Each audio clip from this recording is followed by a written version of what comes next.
Parametricism. Parametricism is a movement of architecture. It's a design style. For example, modern movement is a style of design. This is the type of architecture we see before 1950. And amongst these kind of buildings, when a building like this came out, it was a really new thing. And this style was called the modern movement. So it is all about constructing buildings with no decorations, out of steel, concrete, and glass, lot of sunlight into the building, and lot of space inside the building. So these are some of the modern movement buildings, and it is out of the system called cubism. Everything is shown in terms of cubes and so forth. So this is one style of architecture, modern movement. Organic movement is another style. This style is all about going into nature, embrace nature, thinking nature is superior to us, and let the nature come in and dominate. That is another movement. So modern movement perhaps is the largest movement of architecture ever. And we have organic movement. There are other movements like postmodernism, minimalism, and so forth. Parametricism is a style of design, a movement of architecture. Perhaps it is the biggest movement of architecture after modern movement. Parametricism is all about using programs, algorithms, and computers to manipulate equations for design purposes. That is all about parametricism. And if you look at why we need parametricism, what parametricism does, it is like this. From the times of human civilization, we have been designing buildings in terms of rectangles, triangles, cubes, simple geometric forms. From pyramids of Egypt, to Buddhist architecture, to Greek and Roman architecture, in classical architecture, and so forth. Parametricism is all about going beyond this simple geometry and thinking about buildings in terms of complex geometric forms. So let's begin our CPD, Parametricism.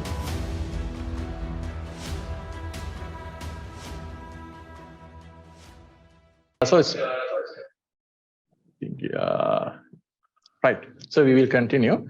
So predominantly, when you look at modern movement architecture of 1920s, so that is what we can see. It's predominantly cubes kind of architecture.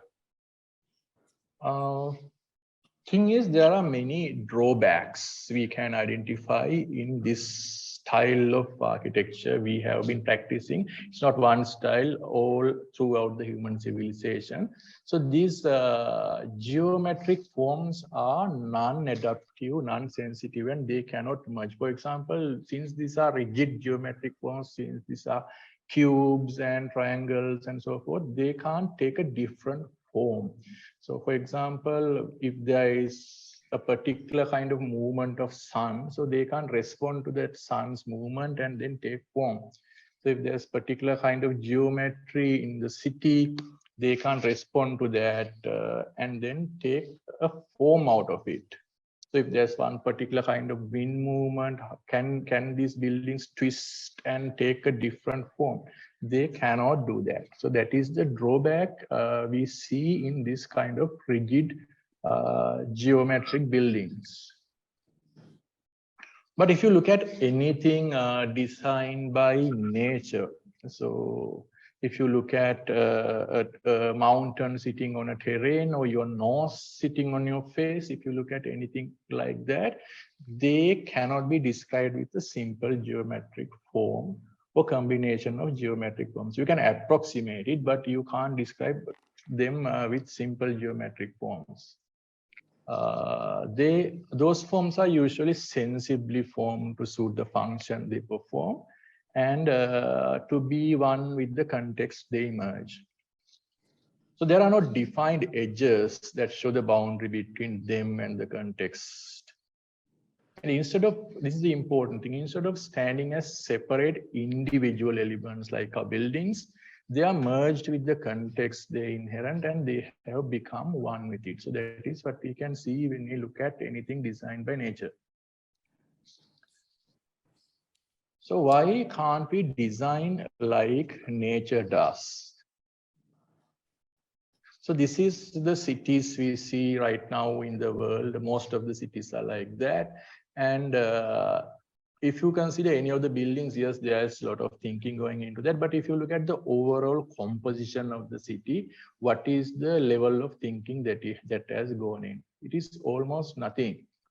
So recently I have been doing an article with some journalists about cities that are there 14,000 years ago. When I see a deep thinking going into those cities than this. So we are almost nowhere. So it is actually below the thinking of a Stone Age man. So that is what we can see in the overall composition of cities. So why this has happened to our cities and our buildings? The reason is actually the mathematics with which we imagine these forms. So this is due to actually Euclidean mathematics and Cartesian geometry that works inside our minds. So architecture has become perfect form, rectangles and triangles, and it's called smoothness. There's a lot of smoothness in that. So what we can see is there is a big limitation in our designers' minds. There's a big limitation to process complex geometry. So we can process only simple geometry with our minds. We can't process complex geometry with only with pen and pencil and mind. So this is what we see. So I think now you understand why we need parametricism. It is because we need to break through this limitation we have in our minds. So it is the limitation of our mind to process complex geometry with pencil and paper. So we have to break through this and find a way to process complex geometry. So that is why we require parametricism. Okay. So far, anything not clear? Any question you want to ask? No, it's clear for me. It's clear. Okay. Yes, okay, yes. Hamad. Okay. Yes. So anybody, don't feel shy. You can ask any foolish question. You think foolish, they are not foolish for us. So we are ready to answer. So we will continue as a discussion mode than just a formal lecture. Okay, this is another aspect. That is one aspect of it. As I told you, this is going to be a composition of a puzzle. So you have to solve it. I'm not going to solve. So you have to put pieces together. And finally, I understand the meaning of this thing. So I'm showing 2 flowers and mainly, one flower is so ugly, one flower is so beautiful. So why one flower is so beautiful and one is so ugly to us? What is missing in one flower that is not there in the other flower? Can anybody tell what it is? The left one is already died, yani. Sorry? The left one is already died, yani. Already dead, yani. This is the one. Really dead. Okay, right. So you think left one is dead, this one is live. Okay, so you can, yeah. So there are many things. So some people say this has Fibonacci sequence. There's a geometry there, and so forth. But actually, it is something much deeper. But it's in a way very simple. The thing is entropy. So there's a lot of entropy in the flower here, the left-hand flower, and the right-hand flower. But I will explain what entropy is for those who don't know what it is. Entropy is a deep concept that is there in statistical mechanics and thermodynamics. But for you, it's very simple. Entropy is the measurement of disorderliness. It's a kind of a measurement of disorderliness. I understanding that level of entropy is enough to understand what I'm going to talk about in this lecture. So Ludwig Boltzmann is the person who I think came up this idea of statistical mechanical side of entropy. So this is his tombstone. So he suicided, and after that they put up this tombstone. So his statue is there, his name is there, but important thing is on top of that, in his tombstone, there's an equation shown here. So S is entropy. This is entropy. K is something called Boltzmann constant. It's not important to us. And the important thing that has juice in it is the log W. W is the possible kind of what is called microstates of a system. For example, if I'll draw something here, let's say this is kind of a chessboard. So you have two chess pieces to arrange. One is you put one here, the second one is here. The other is you don't put this one, you put the second one here. The third way is you put one, we will just remove these two. You put one here, another one here. So there's a particular possible number of arrangements here. So it is the logarithm of that is called the entropy. Of paper pins here, you can see to the left side of it, things are very orderly, and as you go to the right side of it, it becomes little by little disorderly. So that is because the second law of thermodynamics, that is entropy always increase. So when you put something into an orderly system, let's say you put all the paper pins in a tray in an orderly manner, you shake it, it will become a little bit disorderly. You shake it again, it becomes a little more disorderly. And however much you try, it doesn't automatically get back to a very orderly state. It should, if you keep on trying millions of times, one time it should, but it's most unlikely. So entropy is the reason that we have a passage of time or an arrow to the time. So time has a directionality. We have a past different from future and so forth. It is because of this thing called entropy. It's a very deep concept, but for us, it's simply the disorderliness. It's a measurement of disorderliness. So when you look at these two flowers, there's a lot of disorderliness in the left-hand side than the right-hand side. And what I notice is what people call beauty is actually the perception of low entropy. So there are many, it's a controversial thing, but what I have noticed is when there's a lot of disorderliness, people think it is ugly. And when there's orderliness, when there's order, we think it is beautiful, it is livable. So that is the relationship with aesthetics and entropy. If you look at a building, it is a solution to a set of problems. And the problems are complicated. So we have a social problem, how people behave. We have to solve in a building, and there's an economic problem. So there's construction cost, there's the amount you can spend, and there's a revenue you expect from the building, there's running cost. And there are cultural aspects in a building. So people have different cultures, their behavior. We have an environmental aspect of a building. We have functional aspects, we have firefighting aspects. So a building is a solution to a very, very complicated problem.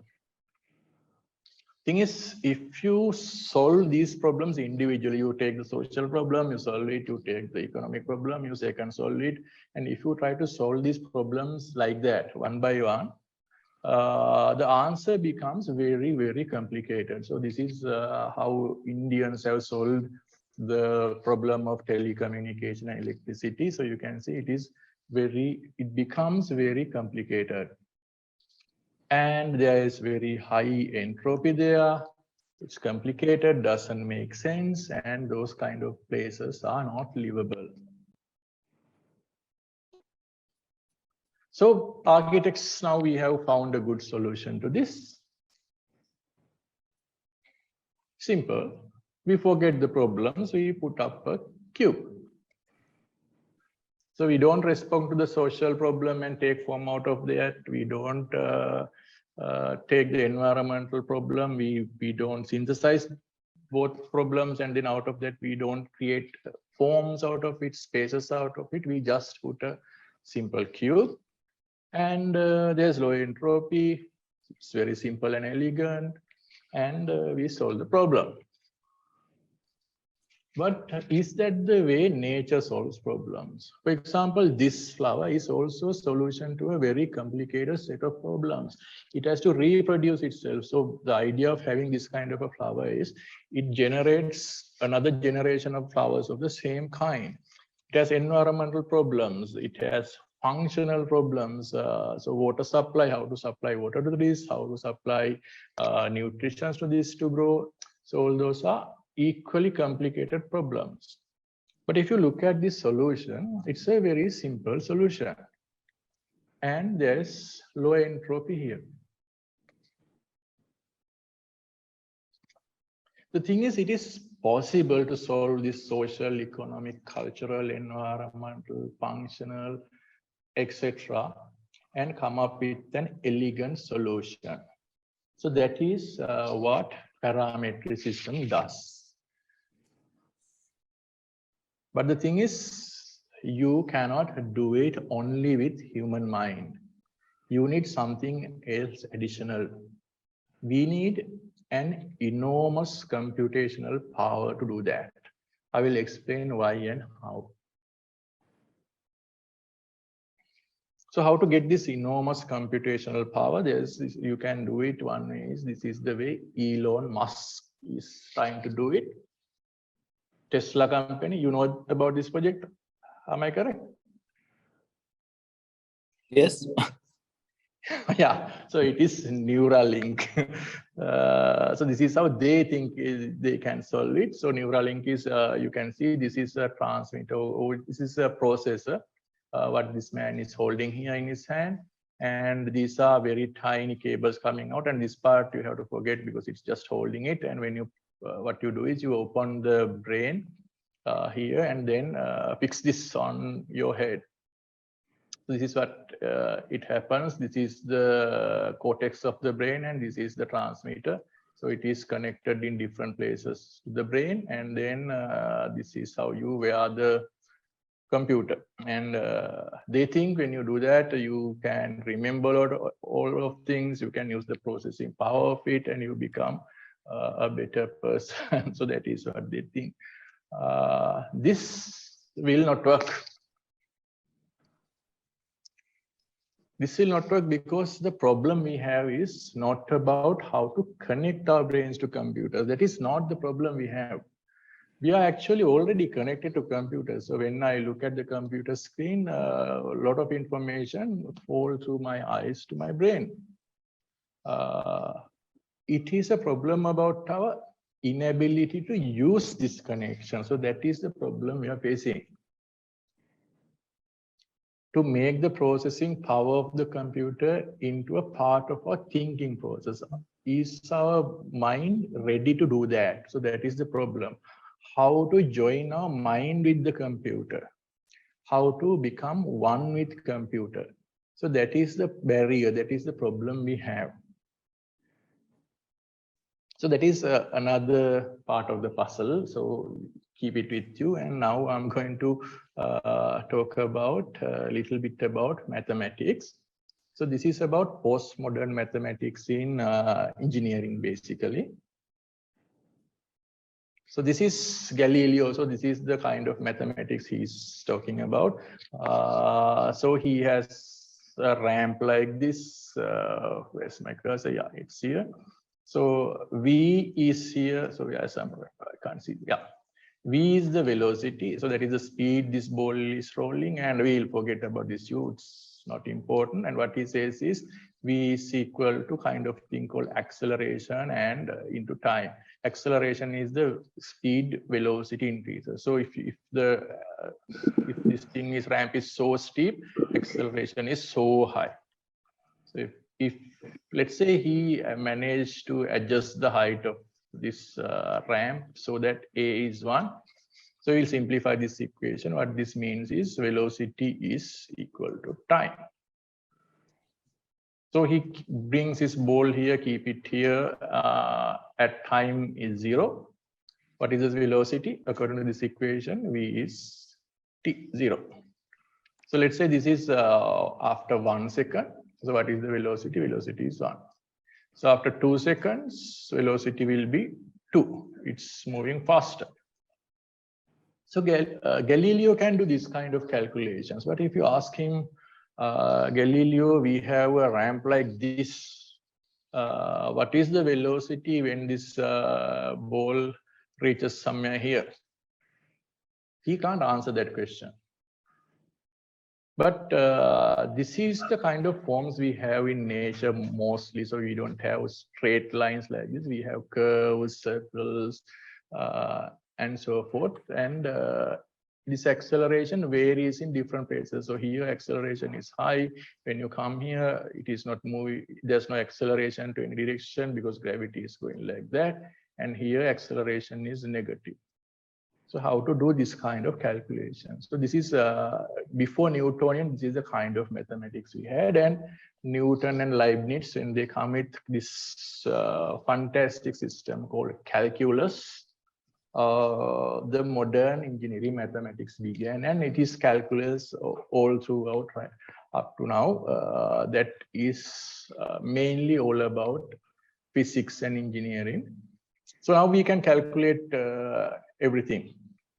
For example, I think you remember, those who remember Newton's equations, F equals ma.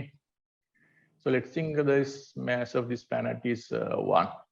We'll forget. So that means the force on this planet from the sun is equal to acceleration. Simple. And then what is the gravity equation? So gravity equation says F equals some constant times the mass of the sun. I will put big M, and the mass of the small thing, and divided by R means the distance between them square. So we will think we select a sun that has a mass that is opposite to this thing. So it cancels off, and M is anyway 1. So what he says is, I will simplify things. Force is 1 over R squared. That means you can understand as this distance increases, force is reducing. So when this planet is close to the sun like this, there's a lot of force, and because force is equal to acceleration, there's a lot of acceleration. And when it is here, acceleration is less. But we have no problem calculating the path it takes and the velocity of this planet in any place of this orbit. Everything can be calculated with calculus. So that's what Newton and Leibniz did in the calculus. So this is called pencil and paper mathematics. So with this, you can calculate what is happening when there's a pendulum, for example. So let's say this is the pendulum. So when the pendulum is like this, you get 100% gravity acting on it. But when it is somewhere here, the gravity is down. So there's no acceleration horizontally happening to that. So it moves like this. And we can calculate everything with this calculus. I'm not going to explain calculus, don't worry. And when there are two bodies, two celestial bodies, it may be two planets, it may be two, whatever the thing. Few minutes. Yeah. Can you hear me, Naroda? Yeah, I can hear you. Yeah. Yeah. So once Zoom now I can hear you. Once Zoom kicks us out, please log back in again on the same link. But I think we can keep going until that happens. Yeah. Okay. All yeah. Right. Okay. Okay. Right. Okay. Right. Okay. So when there's a two celestial bodies like that, we can calculate what is going on with this system. And in fact, even in case of a black hole, we can calculate what is happening up to at least to the level of event horizon, what is happening to the gravity, what is happening to the deformation of objects, everything we can calculate with this system. Problem comes, for example, when you think about three celestial bodies like that, when start to move like this, so how to calculate? And if we take, this is the pendulum we were talking about, and if you hang another pendulum to the same pendulum, and if you release it, so this is the kind of movement. Can we do this calculation with pen and pencil? So this is a big problem. And another problem is if you take two black holes, and if they start to work together and then merge and form a single black hole, so what is going to happen there? Can we calculate that? So it is not possible. For example, this is, let's say this circle is a building, and then this is a wind flow. So you know this kind of a wind flow will happen. But if you take any of these atoms around the object in the air, and how that atom moves, they move according to the Newton's equations. But altogether, what is the movement with pen and pencil? Right. So this is Weaver. So left-hand picture shows three celestial bodies moving with gravity of their own. And then this one is the pendulum. So this is double pendulum. So this is how it moves when you release it. You can see it's very, very complicated. You can't calculate it with pen and pencil. This one is actually two black holes merging together. It's a computer simulation, and what you can see how the gravity waves go out with that, and what's happening there is totally complicated. So this kind of things we can't calculate with pen and pencil. So that is what John Wheeler found out in 1960s, and he said we needed different systems. So those days there wasn't a system. And he gave the name to this thing called geometrodynamics. And then he started, pioneered using computers to do this kind of calculations. Actually, now we are at the process of doing it like that. So let's say this is a building, and this is the way it responds to the wind flow. To calculate this and identify what is going on, we need millions of calculations, and it can only be done with computers. So modern, postmodern mathematics of engineering is all about this. So we are not solving anything with pen and pencil. We formulate the relationship, we give it to a computer, and let the computer do all millions of works for us. So that is about postmodern engineering mathematics. Okay, then what is parametric design? So when I was in the university, there wasn't a parametric design system as such 20-25 years ago. So what our teachers told us is, it is better you make models like this when you are designing a building. So this is a building, so you can see somebody has done several models. So this one is little different to this one, and this one is little different to the other. So what if I can continuously move this, let's say this rod, if I continuously move it this way and see what is happening. So if I can rotate this thing like this and keep on rotating little by little, and see what is going to happen to this one. If, for example, if I can increase the size of this column to this, and if I can keep on increasing it little by little until I'm happy, until I'm satisfying something. So if I can do all that thing for this model, what kind of a facility it should be for me as a designer. So that is what we thought those days. And in fact, that is what Antonio Gaudi also thought in 1920s, in 1900s like this. So when he was given to design this chapel, so this is how he did.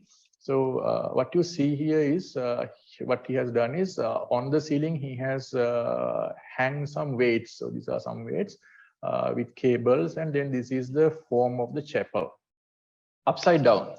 So you have to turn your head like this, and then only you can see the chapel. And these cables you can adjust from the top as you want, and then you can take different forms parametrically. So you can adjust the height and then see what is going to happen to the chapel, what is the form. And then this picture shows the chapel he has designed and the upside down model of his chapel. So this is where we first see parametric design coming. But today with the computers, we can do much more complex things. So this is a very primitive kind of parametric design. But when we design today, we can design much more complicated way things. Actually, we do it with visual programming languages. So I'm going to do a live demonstration without taking much time how to do it. But most important thing to understand is in visual programming languages, we have these kind of things. We call them nodes. They are basically mathematical equations. And these are the data we put into the equation. And this is the data you take out from the equation. So this, what comes out of this equation, we might put into another equation. So each box is kind of a mathematical equation. We can send numbers to that. We can send geometries to that, vectors and fields into that one. So that is about basically about visual programming languages used in computing. And I'm going to show how to do it. And there are several software in the market. You can do it with. One is there's Rhino and Grasshopper. That is the famous one. I don't like it for several reasons. And we have in Revit, we have one system called Dynamo. I don't know, there's something in Maya, I haven't touched that.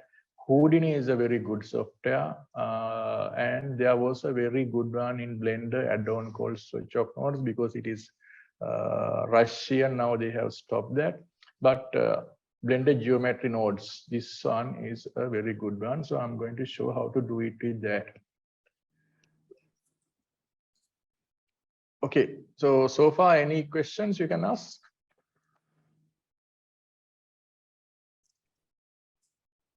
Nothing from my side. Okay. Yes. I don't know. Fatma, is it clear for you?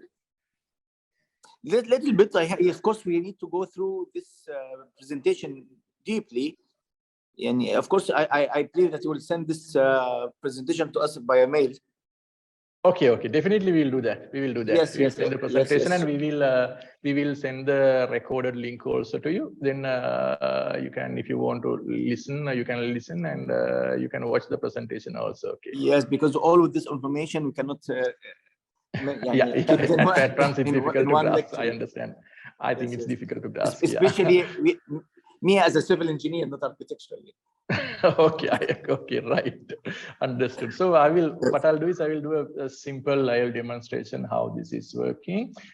This is actually how we work with equations and maths to generate forms. What I'll do here is I will take a line here, connect it here, and then this is the line. So this node is about a line. So what I'll do is I will change this. You need to understand this. I will come to the point you should understand the things I'm doing. I will start this line from minus 100.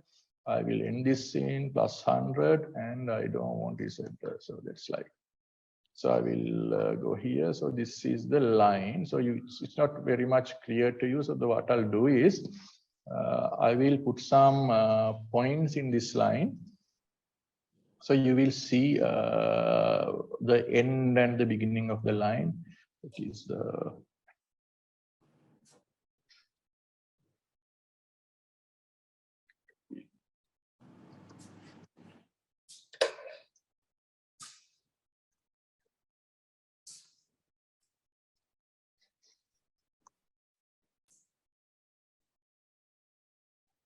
okay. So now you see some points here. So I have divided this line into 10 points. I will make it 199, and I will reduce the size of this under 0.5, maybe too big, 0.2. Yeah, okay. So these points show our line in XY plane.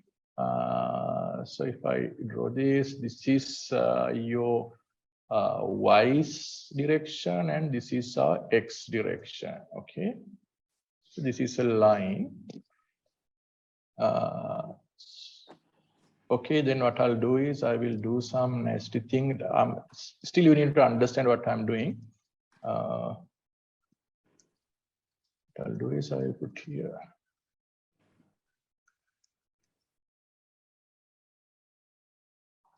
So I'm going to change the position of this.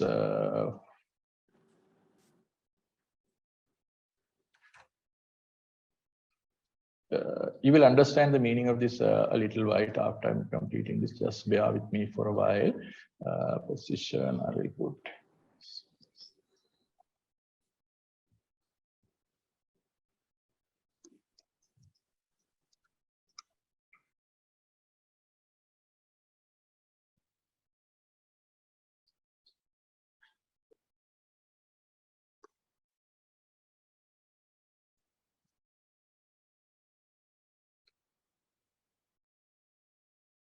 Yeah, so whatever the thing I did, just don't worry about it. The important thing is I'm connecting this x to x, and I can see these points here.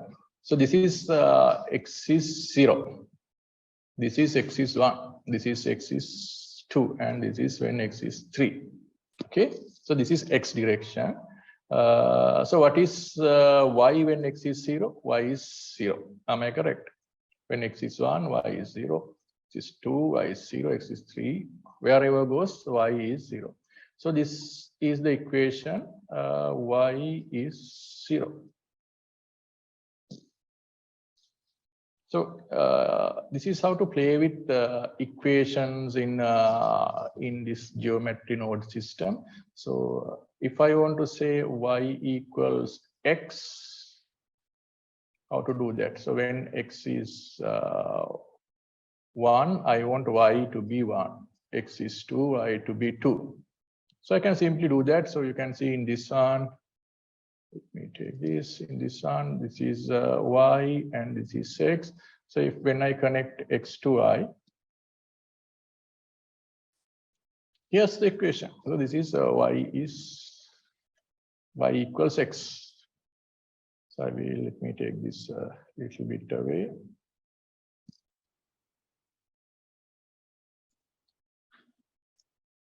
So this is our equation, y equals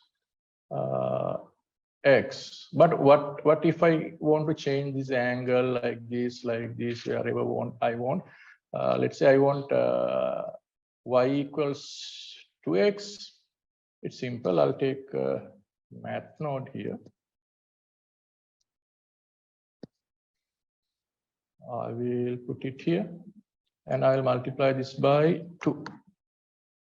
So this has to be multiplied. So when I multiply it by 2, you get this line. So this is y equals 2x. But you can see this is what I want to understand about the contemporary mathematics of engineering. So when I change this value like this, so I can just drag a thing like this, and I can change this to any angle I want. You can see. So likewise, I can play with this graph very easily. I will erase this so things are clear for you.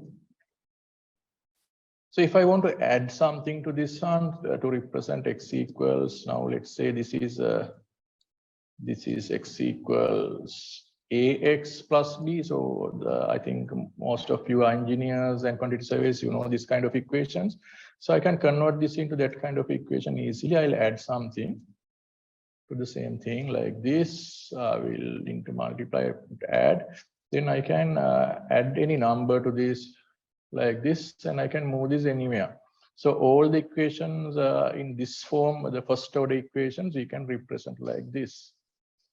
Can change it like this, move it here. We can make this even second order equations. For example, let's say I want to make this ax plus b, into its second power.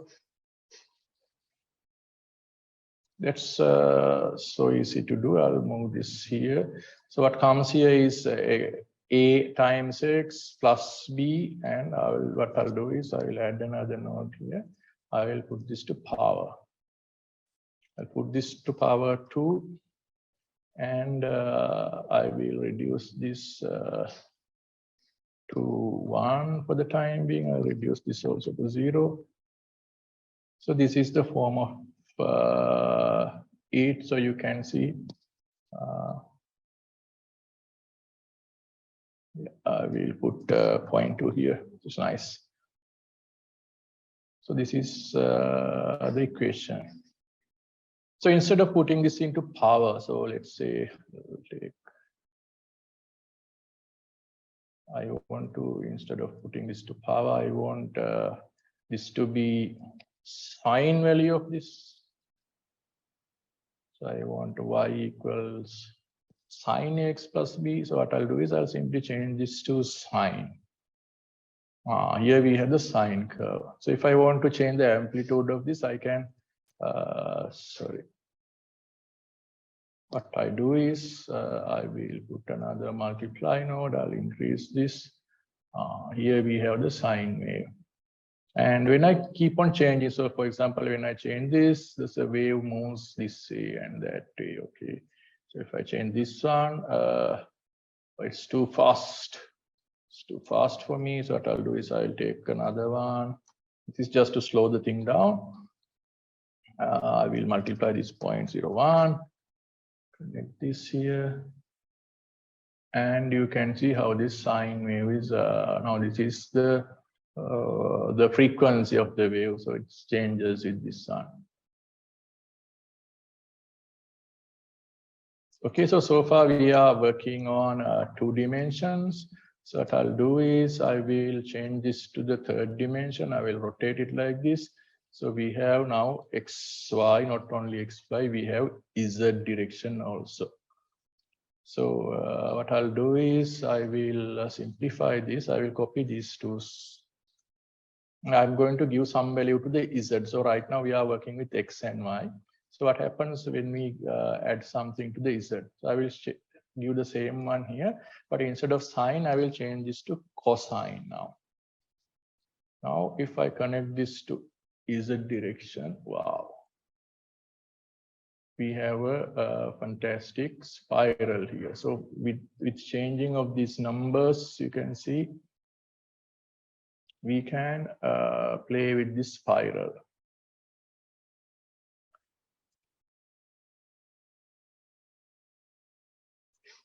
Okay, so this is what you can do with computers and math. So this is the important thing I just want to understand. You need to understand everything about this, but this is a very good system if you are even teaching graphs and all to year 5 students. You can use this particular software and teach it. So I will make this one more step, little more interesting, and I will stop doing this. Then we'll move on to designing a building and show how to do it very fast. What I'll do is I will multiply this once again with x. So now my y is sine x, a plus sine x plus b times x again.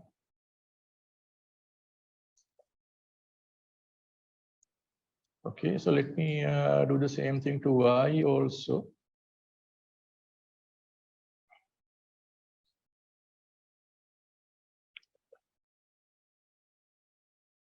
Okay, so I don't see the form here. So let me tackle this a little bit. So this number I will put into 0.1.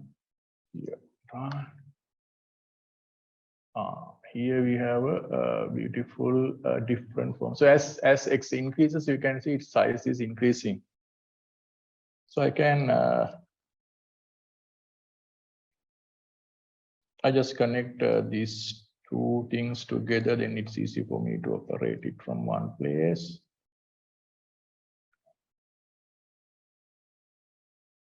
Yeah.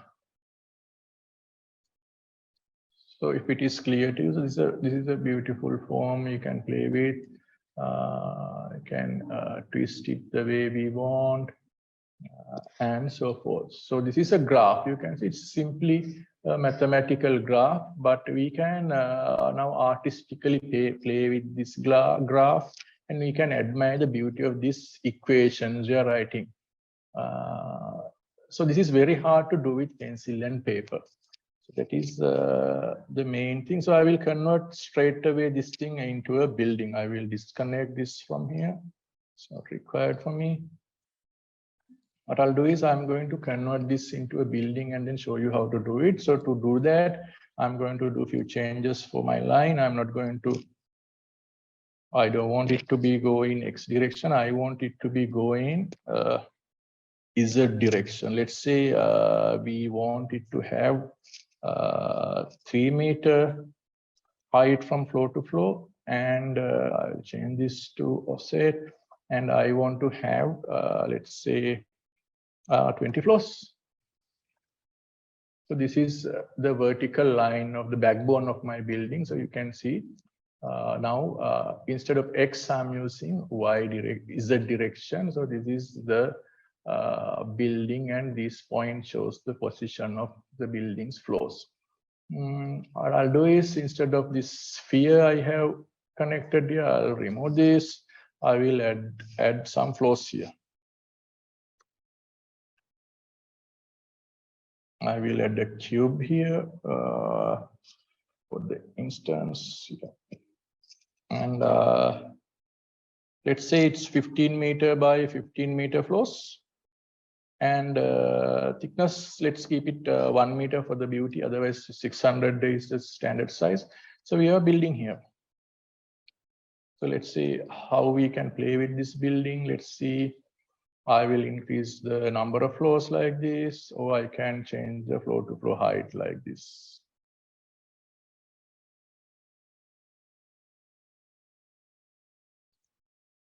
Okay, I will put this cube. It's not important here. I will bring this little bit down here. And let's say I want to twist this thing, rotate the thing. So what I'll do is I will reuse this thing.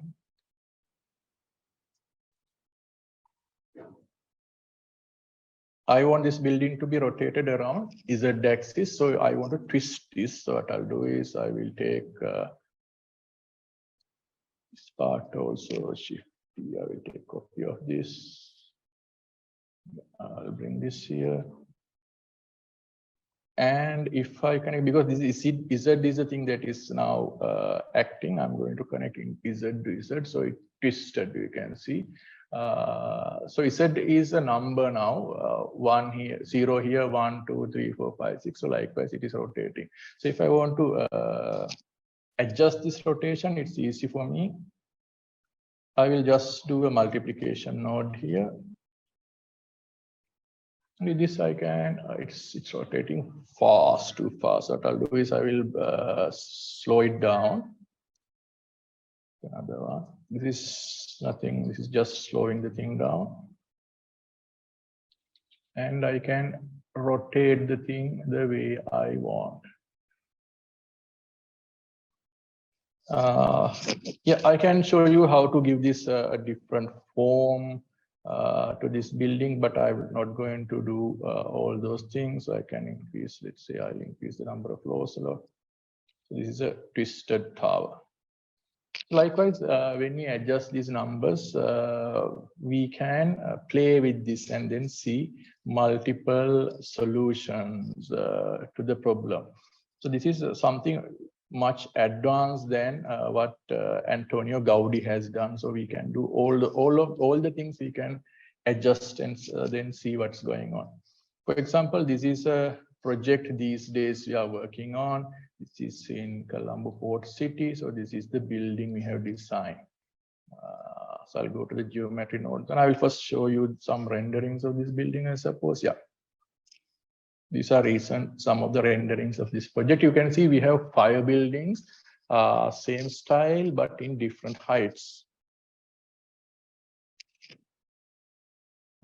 So this is the building. So you can see it's much more complicated. But you can see what we have done. For example, if you look at these windows of the building, this building has ventilation from this side and from the other side here behind.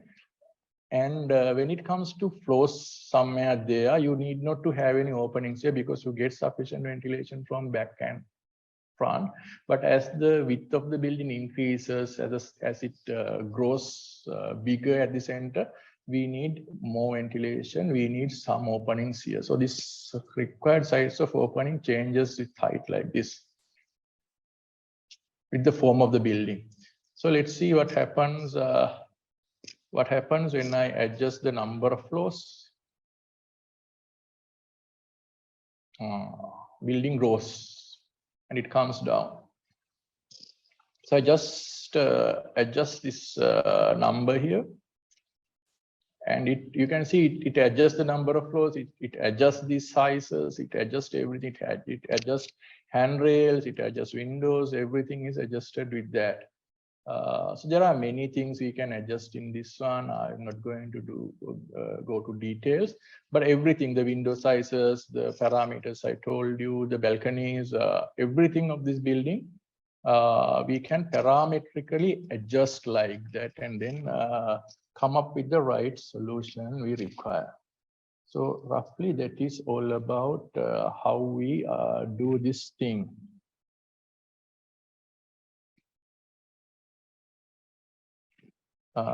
So I suppose you got a rough idea what parametricism is. So this is parametricism. So we change parameters and we see what is happening to the building, and we do it interactively between computer and us. So that is the most important thing about parametricism.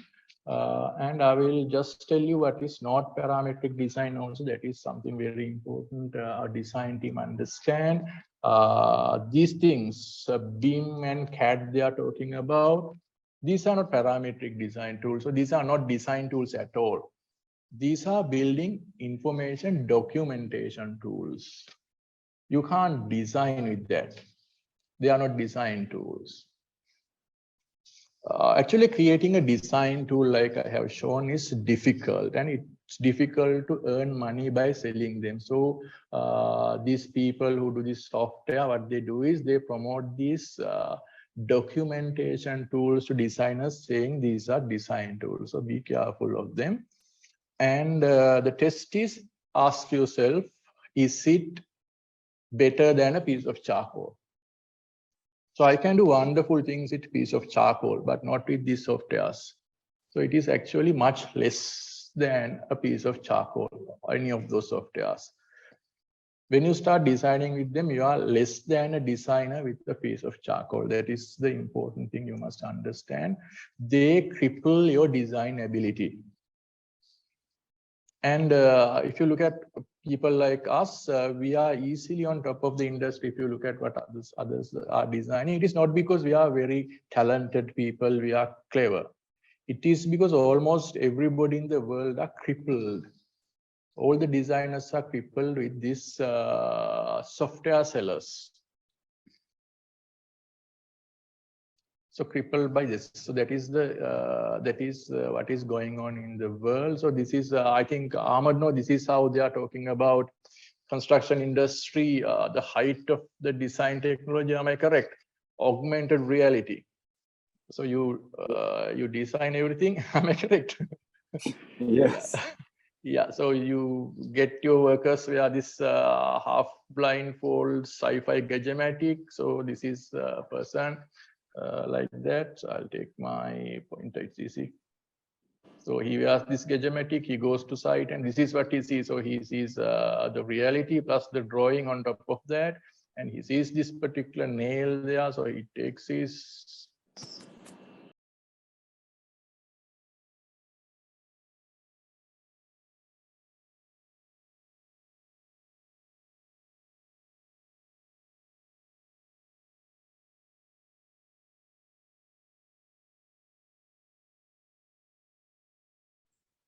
this gadget and he hits it like that. So this is what's happening.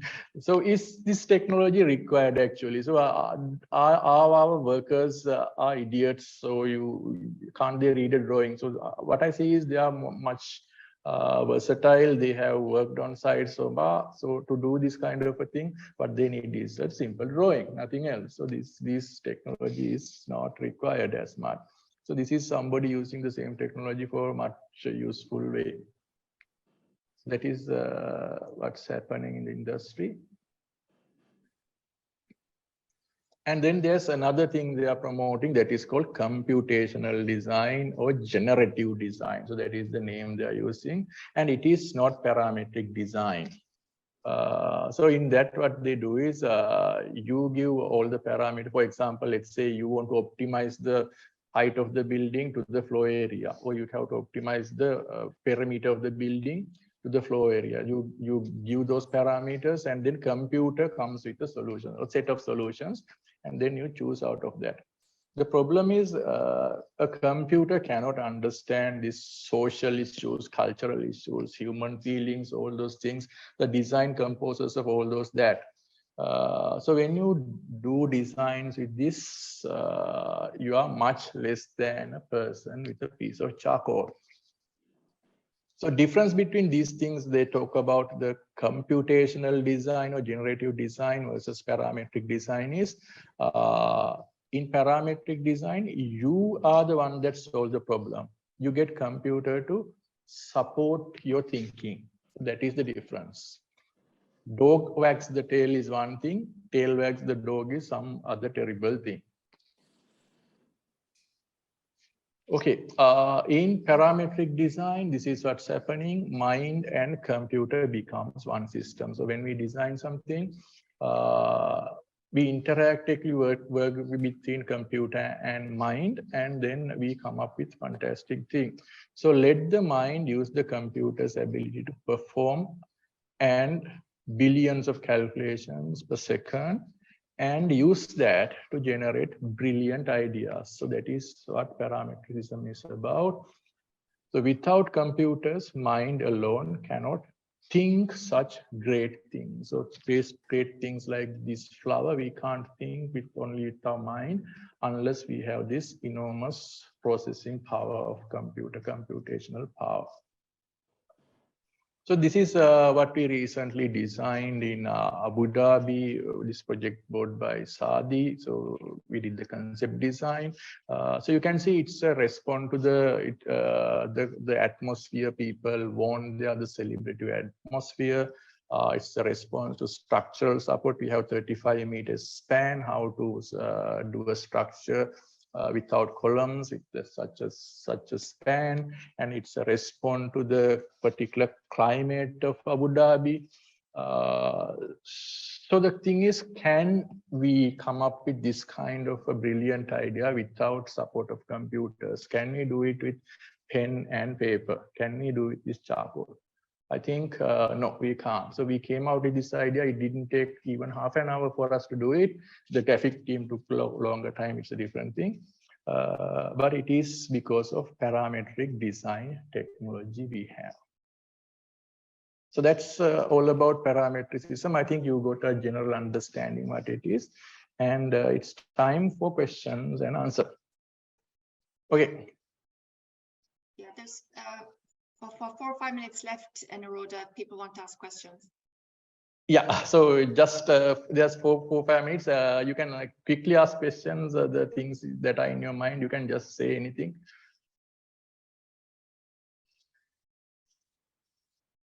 Al-Zahra, any questions from your side? No questions. Okay. No, nothing.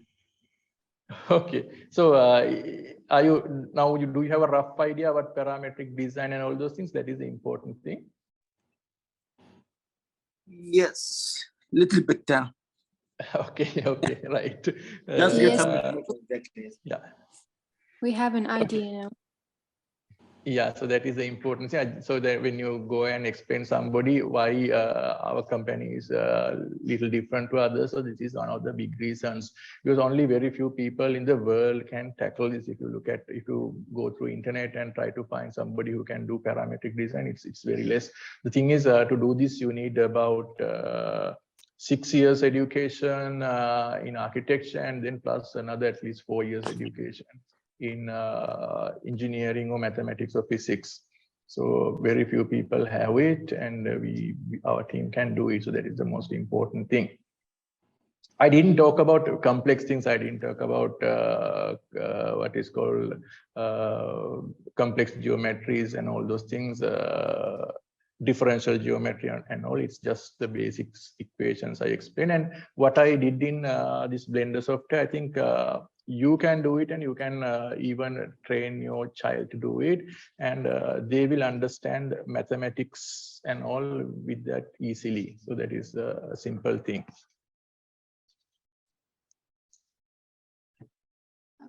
Okay, so you can, yeah, we will send the slides, and we will upload the video also, and then everybody can get better understanding if you go through this once again. So yeah, that's all about the CPD. They can come back to questions anyway, can't they? If they have any, once they read the material, they can come back to any questions. Yeah, so you can ask questions even later, no problem. Yeah. No, noted. Okay, right. Okay, so right. Then I will leave. Okay, thank you. Bye. Okay, thank you. Thank you. Bye.